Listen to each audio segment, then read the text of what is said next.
So guys, I'm just over here at the shop looking at Wilbur's transmission, and I wanted to show you guys some of the parts and pieces. So this is off the back end.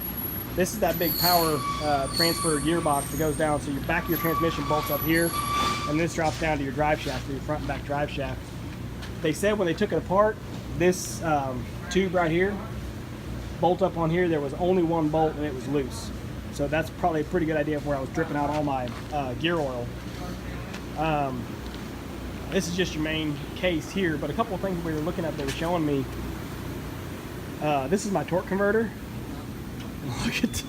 Look at the damage to this thing. It's like gravel went through it. It's unbelievable how scarred up that is. It still seems like it spins fine, but that doesn't mean that it's working fine. I don't know anything about them. But chewed all to hell. Some of the other components, a lot of these are a lot of the clutches and rings and plates. You guys see all the wear on this ring. Of course, you guys can't feel it, but right on my finger cross there, there's grooves cut in it.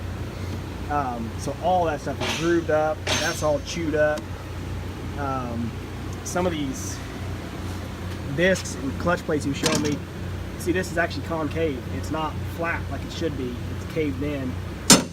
So all just destroyed. And then he was telling me these components in here, like this one here and this one here, I think he said they were some sort of inner housing, but they're a wearable part, but they're now obsolete. So he said you can't, this has got ridges in it. He said you can't machine it down and then find a disc to take that spot, and you can't buy this part as a replacement. It's obsolete. So ultimately what they're going to do is basically, that's what he told me, they're going to be basically buying a rebuilt transmission without the case. So it'll be all the clutches and everything all lined up, ready to go, just without the outer case. And so when they get it, they'll just drop it in. So it'll actually save them a lot of labor.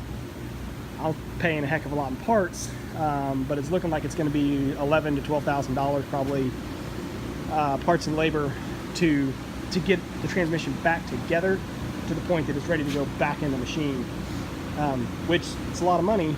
But my next cheapest option was to just go buy a rebuilt transmission for $13,000. So really, it's pretty much exactly where I expected to be. A little bit more labor, maybe, but not horrible. We're not talking $20,000, $30,000, $40,000, $60,000 like Kat wanted for a brand new transmission. So I think this will get her back and going. But like I said, I just wanted to show you guys some of the parts and pieces. There's just pieces everywhere. I don't know how they keep up with them, but they do. So I gave them the green light to get those parts ordered, and I guess whenever they come in, they'll start slapping it back together, and then we'll get it back in the truck, see how she does.